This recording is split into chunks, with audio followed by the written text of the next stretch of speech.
গোপাল গিন্নি, বেশি দেরি করলে কিন্তু জলই পাবে না। তাই বুঝি? তবে যাই। কি দিনকাল পড়লো বলো তো, রাজ্যে এক ফোঁটা জল নেই। ঠিকই বলেছো, এক কলসি জল আনতে 4 ক্রোশ পথ পায়ে হেঁটে যেতে হচ্ছে। বাবা, এমন জলের আকাল পড়বে স্বপ্নেও ভাবিনি। চলো চলো, কথা না বাড়িয়ে পা বাড়াও, বাড়ি গিয়ে রান্না চাপাতে হবে তো। আমাদের তো নাওয়া খাওয়া সব মাথায় উঠেছে, জল ছাড়া জীবন চলে নাকি?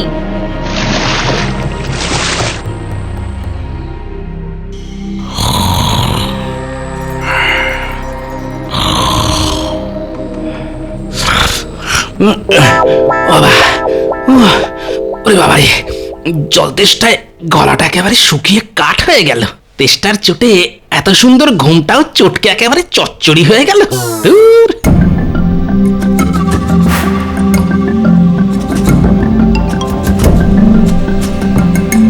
দেখি, ও বাবা, দূর দূর দূর, ঘরে এক ফোঁটা জলও নেই। এভাবে কি আর বেঁচে থাকা যায়? থাকবে কি করে শুনি? কত করে বললাম যাও গিয়ে এক কলসি জল নিয়ে এসো, কিন্তু কে কার কথা শোনে? ওই তো তুমি জল নিয়ে এসেছো। দাও তো গিন্নি, দাও দাও দাও। আরে আরে সাবধানে, পড়ে যাবে যে। ও প্রাণটা একেবারে জড়িয়ে গেল।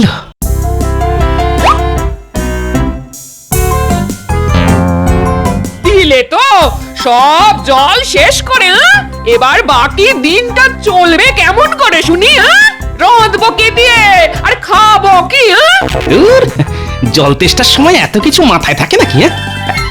ওই দেখো, পেটে জল পড়তে না পড়তেই খিদেতে পেটের ভিতরে ইঁদুরগুলো যেন ডাকতে শুরু করে দিল। এই মানুষটার খালি খাওয়া আর ঘুম, তার বাইরে কিচ্ছুটি চেনে না। সারাদিন খাই খাই খাই খাই করে আমাকে একেবারে পাগল করে দিলে গো। দাও তো গিন্নি, একটু ছাতু মেখে দাও। হ্যাঁ, আজ ছাতু মাখা খেয়ে রাজসভায় যাব। সংসারে এখনো মেলা কাজ পড়ে আছে আমার, আমি পারবো না তোমার জন্য ছাতু মাখতে। ভগবান দুটো হাত দিয়েছে যখন, তখন হাত দুটোকে একটু কাজে লাগাও না।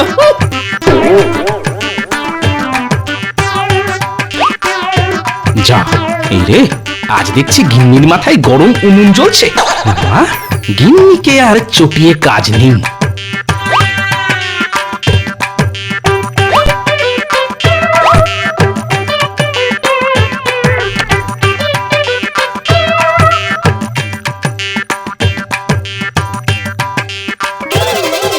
যা, জল ছাড়া ছাতু মাখবো কি করে?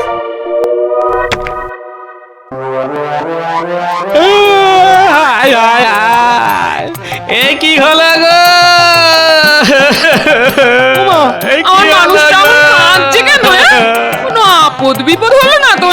যাই তো গিয়ে দেখে আসি। ও মা গো, বাবা গো, কোথায় গেলে গো? এই বলি আমার বাচ্চাদের মতো হাত পা ছুড়ে কাঁদছো কেন? শুধু হাত পা নয় গিন্নি, আজ আমি ভগবানের দেওয়া বুদ্ধিটাও কাজে লাগাচ্ছি। নয়, হ্যাঁ, ঘরে এক ফোঁটা জল নেই, তাই তো এমন হাত পা ছুঁড়ে কাঁদছি। চোখ থেকে জল বেরোলে সেই জল দিয়ে ছাতু মেখে খাবো। ও মা গো, বাবা গো, হায় হায়, এ তুমি কার সঙ্গে আমাকে সংসার করতে লাগালে গো ভগবান? হায় হায় হায় হায়। মহারাজ, আজ কিন্তু আমি বেশি কথা বলবো না, একদম চুপটি করে বসে থাকবো, আগে থেকেই বলে দিলাম। হ্যাঁ। কেন কেন সেনাপতি, তোমার বুঝি গলা ব্যথা? না মহারাজ, গলা আমার একদম ঠিকই আছে, সমস্যাটা হলো জল নিয়ে। বেশি কথা বললে আমার আবার জল তেষ্টা পায়। মহারাজ, রাজ্যে রাজ্যে জলের সমস্যা দিনকে দিন বাড়ছে। জল আনতে রাজ্যের প্রজারা ওই 4 ক্রোশ পথ হেঁটে রাজ্যের শেষ প্রান্তে যে হাত শুকনো জলাশয়টা আছে সেখানে যেতে হচ্ছে। হ্যাঁ মহারাজ, জলের অভাবে আমার বাড়িতে রান্না বান্না সব শিখে উঠেছে। মহারাজ, আসার সময় দেখে এলাম চাষের জমিতে ফাটল ধরেছে, ধান গাছগুলো সব শুয়ে পড়েছে। এইভাবে চলতে থাকলে চাষবাস মাথায় উঠবে, রাজকোষ পুরো ফাঁকা মাঠ হয়ে যাবে। তখন নবাব বাহাদুরকে খাজনা দেবেন কি করে? বিপদ বিপদ, এ তো মহা বিপদে পড়া গেল দেখছি। বিপদ বলে বিপদ, জলের অভাবে আজ আমাকে আধ ভেজা ছাতু খেয়ে রাজসভায় আসতে হলো যে। আধ ভেজা ছাতু? লোকে জলের অভাবে মরছে আর তুমি ছাতু ভিজিয়ে জল নষ্ট করছো গোপাল? আগে আমি নিজের ভাগের জল দিয়েই ছাতু ভিজিয়েছি মন্ত্রী মশাই। নিজের ভাগের জল মানে? এই, কি কি কি বলতে চাইছো গোপাল, একটু খুলে বলো তো। তবে শুনুন মহারাজ, আমি ছাতু ভেজানোর জন্য জল না পেয়ে হাত পা ছুঁড়ে কাঁদতে শুরু করলাম। কাদার ফলে আমার চোখ দিয়ে সামান্য জল বেরিয়ে এলো, আর আমি আমার চোখের জল দিয়ে ছাতু মেখে খেয়ে নিলাম।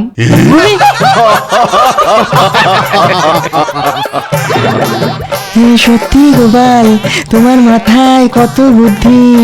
বাধ্য হয়ে নখ চেপেছি, শ্বাস করেছি বন্ধ। গোপালের মাথায় আছে বুদ্ধি আর গায়েতে দুর্গন্ধ। ঠিকই তো গোপাল, বাবা তোমার গা থেকে না একটা বিশ্রী গন্ধ বেরোচ্ছে। সত্যি করে বলো তো গোপাল, কতদিন স্নান করো না? সে আর দুঃখের কথা আর কি বলবো, ঘরে স্নানের জল নেই। স্নান করতে গেলে বাড়ি থেকে 4 ক্রোশ পথ পায়ে হেঁটে জলাশয়ে যেতে হচ্ছে। স্নান সেরে ওই 4 ক্রোশ পথ হেঁটে বাড়ি ফিরতে ফিরতে আবার সারা শরীর ঘামে ভিজে যাচ্ছে। তাই ঠিক করেছি, যতদিন না জলের কষ্ট মিটবে ততদিন আমি স্নান করব না। ছি ছি ছি ছি, এতদিন জানতাম তুমি কিপ্টে, এখন দেখছি শুধু কিপ্টে না, তার পাশাপাশি কুঁড়েও। না না না না, এবার কিছু একটা করতেই হচ্ছে, এইভাবে তো আর চলতে পারে না। আমার প্রজারা জলের অভাবে কষ্ট পাচ্ছে, এটা আমি কিছুতেই মুখ বুঝে সহ্য করব না। কিন্তু কি করবেন মহারাজ, জল তো আর মোহরের বদলে কেনা যায় না, জল তো ভগবানের দান। বর্ষা আসতেও এখনো অনেক দেরি। ততদিন কিভাবে এই জলের কষ্ট মেটাবেন মহারাজ? মহারাজ, আপনি যদি আমাকে একটা সুযোগ দেন আর সঙ্গে 100 মোহর দেন, তাহলে আমি একটা চেষ্টা করে দেখতে পারি। তাই নাকি মন্ত্রী? তা তুমি কি করবে শুনি? রাজ্যের শেষ প্রান্তে যে জলাশয়টা আছে সেখান থেকে সব জল তুলে রাজবাড়ির কুয়োতে নিয়ে আসবো মহারাজ, আর তারপর সেখান থেকে মেপে মেপে জল দেব রাজ্যের সব প্রজাদের। এর ফলে জলের অপচয় কিছুটা বন্ধ হবে, আর প্রজাদের 4 ক্রোশ পথ পায়ে হেঁটে জল আনতে যেতেও হবে না। বাহ বাহ বাহ বাহ, ভালো ভালো বুদ্ধি দিয়েছো তো তুমি মন্ত্রী। এই নাও, এই নাও। কিন্তু 4 ক্রোশ দূর থেকে রাজবাড়িতে জল আনবে কেমন করে শুনি? ওটাই তো আমার বুদ্ধি মহারাজ, এবার শুধু দেখুন আমি কি করি। দেখবেন মন্ত্রী মশাই, 4 ক্রোশ দূর থেকে জল আনতে গিয়ে যেন নিজেই শুকিয়ে শুটকি মাছ হয়ে যাবেন না। এমনিতেই আপনার শরীরের যা হাল। ভালো হচ্ছে না কিন্তু গোপাল, এই বলে দিলাম।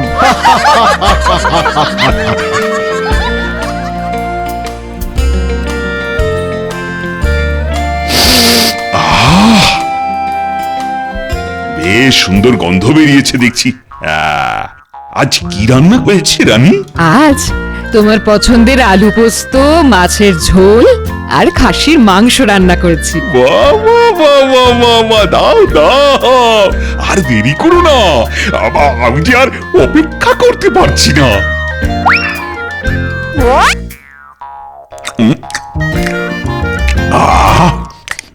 অমৃত অমৃত। আস্তে আস্তে খাও, না হলে গলায় বেঁধে বিষম খাবে যে। জল জল জল। কতবার বলেছি খাওয়ার সময় বেশি কথা বলবে না, কিন্তু কে কার কথা শোনে? এই কে আছো? মহারাজের জন্য জল নিয়ে এসো তাড়াতাড়ি। জো হুকুম রানীমা। দাও দাও তাড়াতাড়ি। বাবা,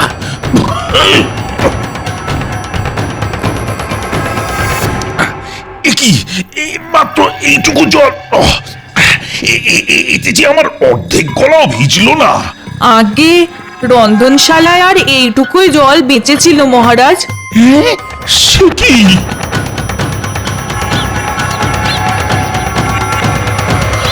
আমাদের ডেকেছেন মন্ত্রী মশাই? হ্যাঁ, একটা কাজ আছে, হে হে, আপনার হাতে ওটা ওটা কি মন্ত্রী মশাই? খালি এদিক ওদিক নজর, এতে মোহর আছে, মহারাজ দিয়েছেন। বাহ বাহ বাহ বাহ, এবার কি করতে হবে বলে ফেলুন দেখি।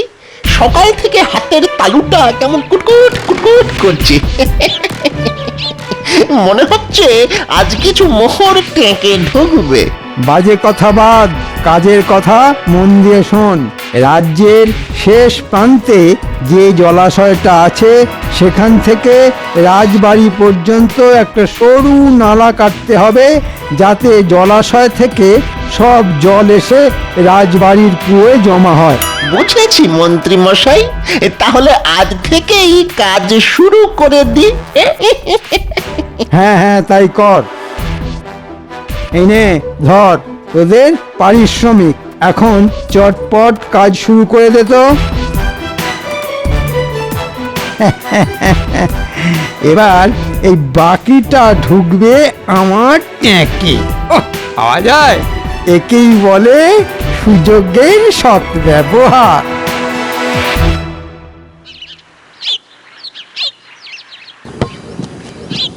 দেখুন মহারাজ, এইভাবে নালা কেটে যদি জলাশয়ের সঙ্গে যোগ করে দেওয়া যায় তাহলেই কাজ শেষ।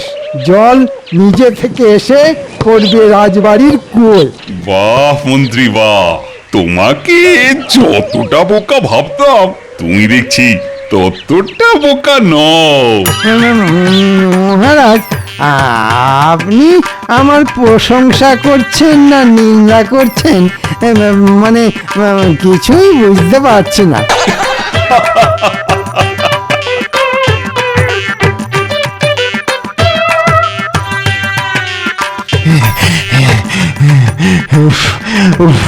আর পাচ্ছি না, আর পাচ্ছি না রে ঘটা। একে একে চড়া রোদ, তার উপর ওই হাতের কাছে জলও নেই। তেষ্টায় গলা বুক একেবারে ফেটে যাচ্ছে।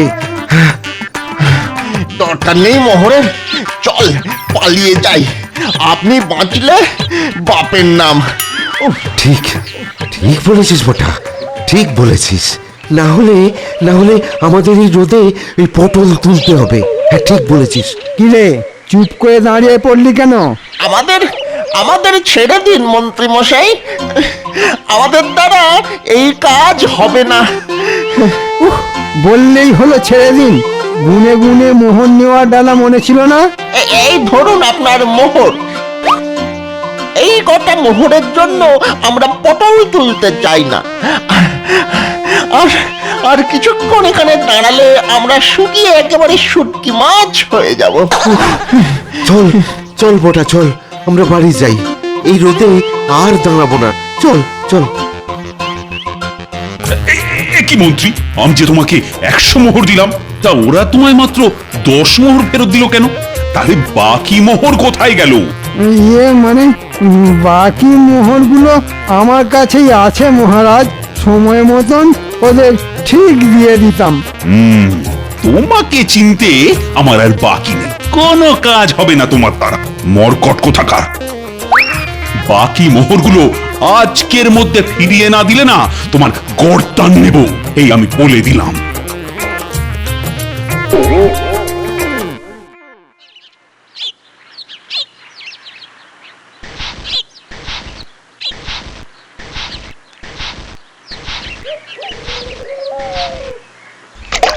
মা গো মা, এ কি করছো? জল মেপে খরচা করছি গো গিন্নি। মুখ ধুয়ে জলটা বাইরে না ফেলে এই পাত্রের মধ্যেই ফেলছি। এই এই সকাল সকাল এত ছ্যা ছ্যা করো না তো। এমনিতেই জলের যে অভাব, তার মধ্যে শুধু মুখ ধোয়ার জন্য জল নষ্ট করা মানে বোকামি, বুঝলে? তা বলি, ওই এঁটো জল কোন কাজে লাগবে শুনি? লাগবে লাগবে লাগবে, অনেক কাজে লাগবে। প্রথমে এই এঁটো জলটা দিয়ে মাথায় যে কটা চুল আছে সেগুলো ভেজাবো। তারপর কিছুটা জল দিয়ে ছাতু মেখে খাবো। বাকিটা দিয়ে খেয়ে উঠে আবার মুখ ধোবো। তারপরেও যদি পাত্রে জল পড়ে থাকে তবে সেটা চাপা দিয়ে রেখে দেবো আগামীকাল সকালের জন্য, বুঝলে? হ্যাঁ, আমার নাম হলো গিয়ে গোপাল ভাঁড়।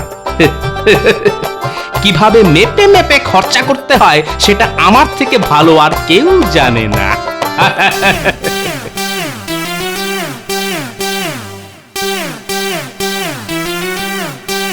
কি ব্যাপার মহারাজ, আপনাকে দেখে বড় চিন্তিত মনে হচ্ছে। রাজ্যে এমন একটা মন্ত্রী থাকতে চিন্তা না করে উপায় আছে? সে কি মন্ত্রীমশাই, এইবারও আপনি? হ্যাঁ হ্যাঁ, প্রত্যেকবারের মতো এইবারও আহাম্মক মন্ত্রীটা না গাধার মতন বুদ্ধির পরিচয় দিয়েছে।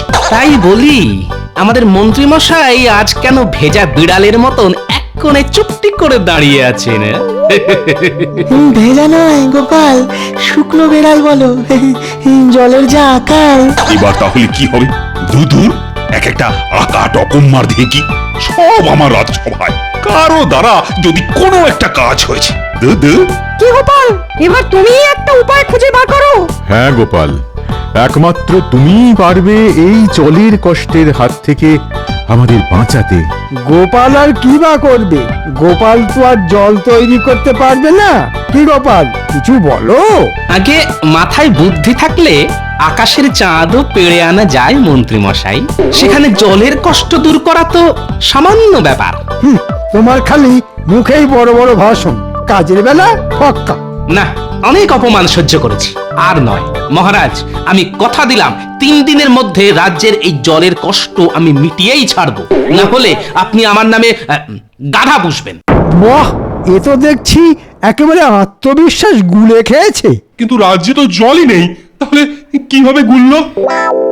এবার কিছু একটা করতেই হবে, কিন্তু কি করি, কিভাবে যে এই জলের কষ্ট মেটানো যায়? না, মহারাজকে বলে এসেছি 3 দিনের মধ্যে জলের কষ্ট মিটিয়ে দেব। কথা রাখতে না পারলে আমাদের শুটকো মন্ত্রীটা সাপের 5 পা দেখবে, আর সেটা আমি কিছুতেই হতে দেব না। উফ বাবা, রোদের কি তেজ! যাই, এই বড় গাছটার নিচে গিয়ে একটু জিরিয়ে নিই।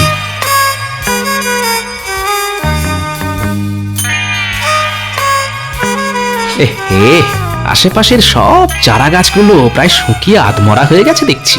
কেবল এই বড় গাছগুলো ঠিক আগের মতোই আছে, যেন বড় গাছগুলোর জলের অভাব মালুমই হচ্ছে না। কিন্তু এমন কেন? বিজ্ঞান, এর উত্তর দিতে পারবে একমাত্র বিজ্ঞান।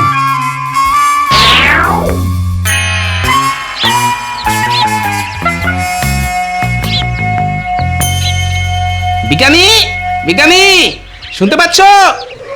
গোপাল যে, বলো, ডাকছো কেন? এই যে বিজ্ঞানী, তোমার কাছে একটা বিষয় জানতে এলাম। কি জানতে চাও বলো গোপাল। আচ্ছা, জলের অভাবে রাজ্যের সব চারা গাছগুলো প্রায় মরতে বসেছে, কিন্তু বড় গাছগুলো ঠিক আগের মতোই আছে, এমন কেন হলো বিজ্ঞানী? কারণ বড় গাছের শেকড় মাটির অনেক গভীর পর্যন্ত গেছে, তাই বড় গাছগুলো মাটির নিচ থেকে জল টেনে জীবন ধারণ করছে গোপাল। কিন্তু চারা গাছগুলোর শিকড় মাটির গভীরে যেতে পারেনি, তাই জলের অভাবে সব চারা গাছগুলো মরতে বসেছে গোপাল। তাই নাকি? গাছ মাটির নিচে থেকে জল নিয়ে বেঁচে থাকে? হ্যাঁ গোপাল, আর এই দিক থেকে সবচেয়ে এগিয়ে ইউক্যালিপটাস বা নীলগিরি গাছ, যেখানে জলস্তর সবচেয়ে উপরে, সেখানে এই গাছ জন্মাতে দেখা যায়। আমাদের রাজ্যে এই গাছ আছে বিজ্ঞানী? থাকবে না কেন, নিশ্চয়ই আছে গোপাল। কিন্তু কেন বলো তো? সাবাস, পেয়েছি, একটা উপায় খুঁজে পেয়েছি।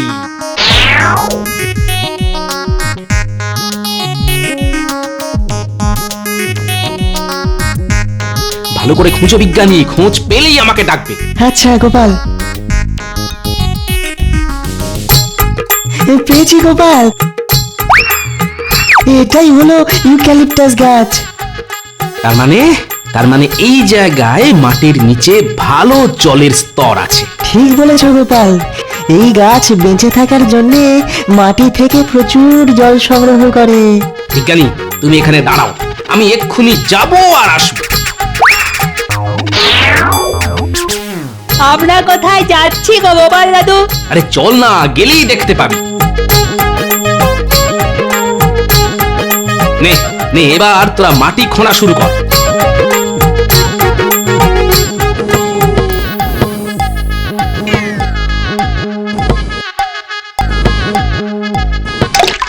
এই তো যেটা ভেবেছিলাম সেটাই হয়েছে।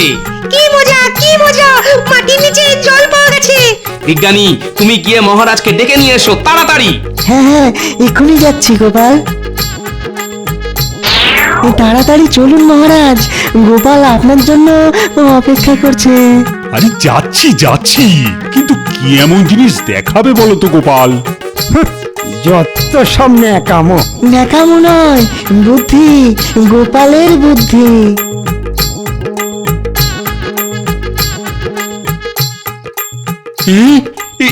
এখানে এত জল এলো কিভাবে? দেখুন মহারাজ, আমি কথা রেখেছি। তবে আমি একা নয় মহারাজ, আজ বিজ্ঞানী না থাকলে আমার মাথায় এই বুদ্ধিটাই আসতো না। বিজ্ঞানী আবার কি করলো? বিজ্ঞানী তো আমাকে ইউক্যালিপটাস গাছ সম্পর্কে বলল, আর শুনেই আমার মাথায় এই বুদ্ধিটা খেলে গেল। তা ঠিক, ইউক্যালিপটাস গাছ যেখানে জন্মায় সেখানকার মাটির নিচে জলস্তর থাকা অবশ্যম্ভাবী, এটা আমি জানতাম। কিন্তু গোপালের মাথায় যে এমন একটা বুদ্ধি আসবে সেটা তো আমি জানতাম না। এই জন্যই তো ও বুদ্ধির রাজা গোপাল ভাঁড়। এবার রাজ্যে যত ইউক্যালিপটাস গাছ আছে তাদের গোড়ায় ইদারা খোঁড়ার ব্যবস্থা করুন মহারাজ, তাহলেই জলের কষ্ট রাতারাতি গায়েব হয়ে যাবে। আমি এক্ষুনি প্রহরী পাঠাচ্ছি। আজ রাতের মধ্যেই প্রত্যেকটা গাছের পাশে একটা করে ইঁদারা খুঁড়ে দেওয়ার ব্যবস্থা করছি আমি। আর আমার এই নাতি নাতনিগুলোকেও একটু দেখবেন মহারাজ, বেচারারা অনেক কষ্টে এই গরমের মধ্যে কোদাল শাবল চালিয়ে গর্ত খুঁড়েছে মহারাজ। শুধু নাতি নাতনি নয়, নাতি নাতনিদের সঙ্গে ওদের দাদুকেও আমি পুরস্কার দেব। আহ, কথাটা শুনে প্রাণটা জুড়িয়ে গেল মহারাজ। ঠিক যেমন জল তেষ্টার পর গলায় জল পড়লে প্রাণটা জুড়িয়ে যায়।